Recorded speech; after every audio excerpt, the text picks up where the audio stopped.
నమస్తే, నేను మీ మాధురి. ఈ రోజు మనతో పాటు ఉన్నారు SV Nagnath, astro psychologist. Hello sir.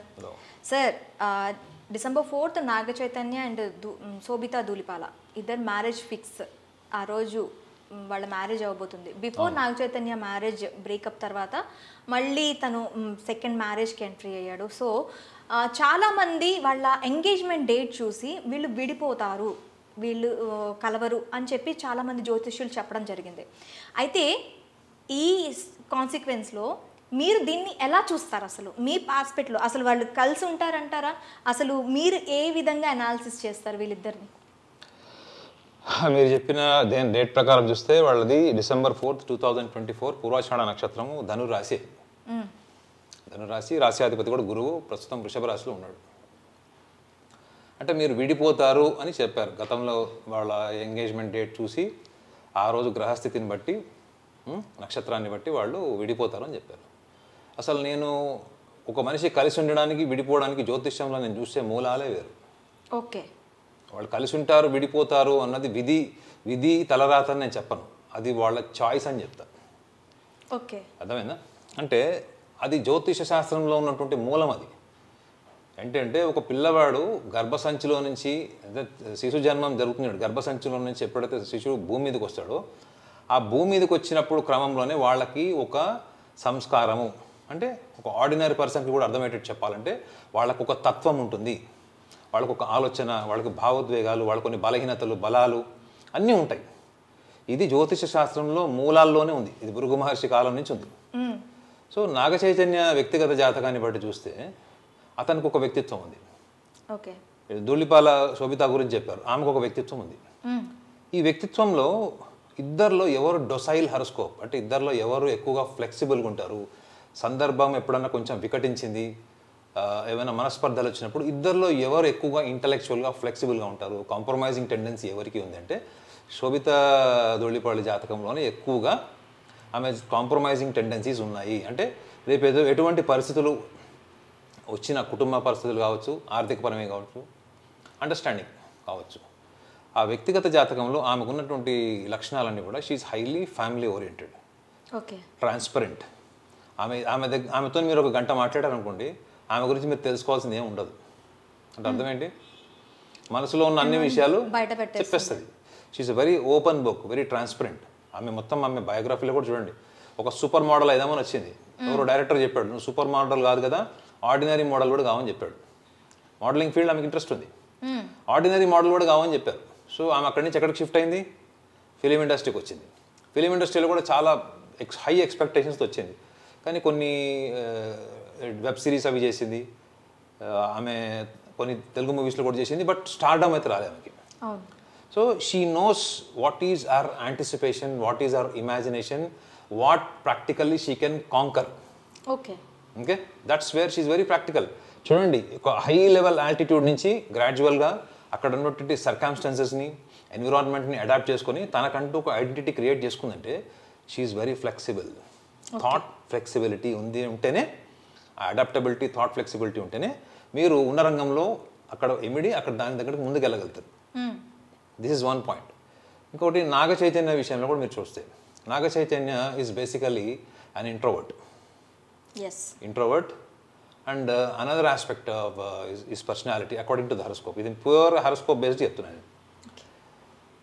అతను పైకి కనిపించడు, కానీ ఎవరన్నా అతన్ని ప్రిక్ చేస్తే మాత్రం he will become aggressive and he will lose his temperament. మీరు చూడండి, ఒకసారి ఆయన ఒక వీడియోలో ఎక్కడో మీడియా పర్సన్ చెప్తున్నాడు, నాతో అంతా బాగానే ఉంటుంది, ఎవ్రీథింగ్ ఈజ్ ఫైన్, నేను ఎక్కువ కనెక్ట్ గాను, ఎవరితో అనవసరమైన పరిచయాలు పెంచుకోను, అనవసరంగా ఎవరి జోలికి వెళ్ళను, I'm very reserved and very composed human being. కానీ నాకు ఒక్కసారి డిస్టర్బెన్స్ వచ్చి నేను కొంచెం డిస్టర్బ్ అయిపోతే I don't know where I land.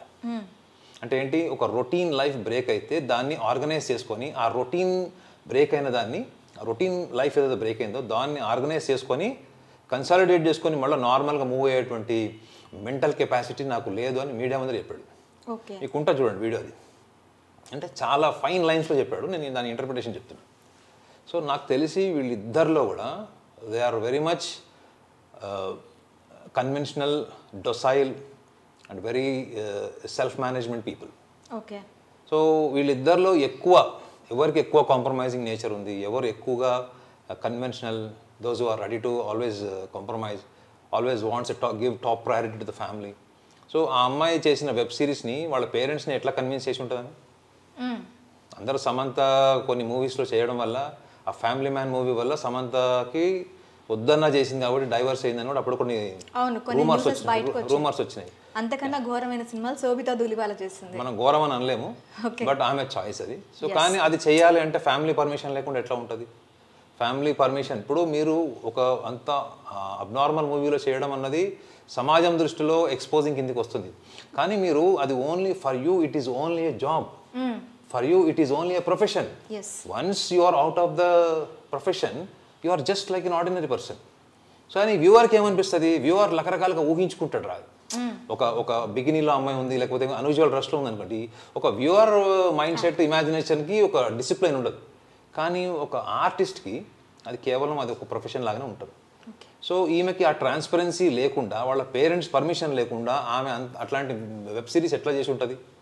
So అంటే ఏంటి, ఆమె ఫ్యామిలీ మెంబర్స్ని కూడా కన్విన్స్ చేసింది కాబట్టి ఇవాళ నాగ చైతన్య సమంతతో బ్రేకప్ అయిన ఇమ్మీడియట్గా మళ్ళీ విత్ ఇన్ నో టైం, నాకు తెలిసి ఒక 2 yearsలోనే మళ్ళీ మ్యారేజ్కి రెడీ అయ్యాడు, రిలేషన్ పెట్టుకున్నాడు.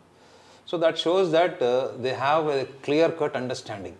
ఇంకొకటి అతని ఏజ్ ఫ్యాక్టర్ కూడా చూడండి, ఆ అమ్మాయి ఏజ్ ఫ్యాక్టర్ చూడండి. ఇప్పుడు మళ్ళీ కొట్టుకొని 2 ఏళ్ల తర్వాత మళ్ళా they don't get in to unwanted staff, even unwanted things to happen in the life. ఎందుకంటే ఒక్కసారి అంత షాకింగ్, చాలాసార్లు చెప్పాడు, నేను ఎంత డిస్టర్బ్ అయిపోయానో నాకు తెలుసు అని మన మీడియా ముందు కూడా చెప్పాడు. సో దాన్ని మళ్ళీ వాళ్ళు ఫేస్ చేయలేరు. సో నాకు అంటే ఇప్పుడు నాగ చైతన్యలో కూడా కాంప్రమైజింగ్ మెంటాలిటీ అనేది ఇంప్రూవ్ అయిపోయింది అంటారా?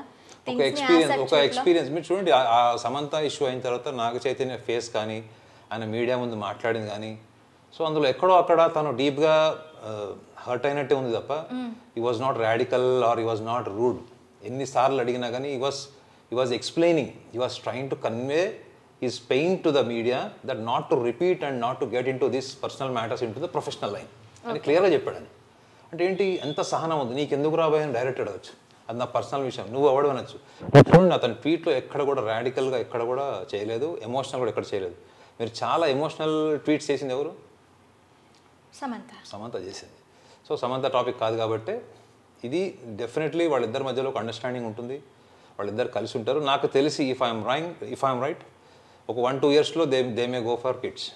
Okay, this is what is another anticipation, మీ ఎక్స్పెక్టేషన్ లేనిది.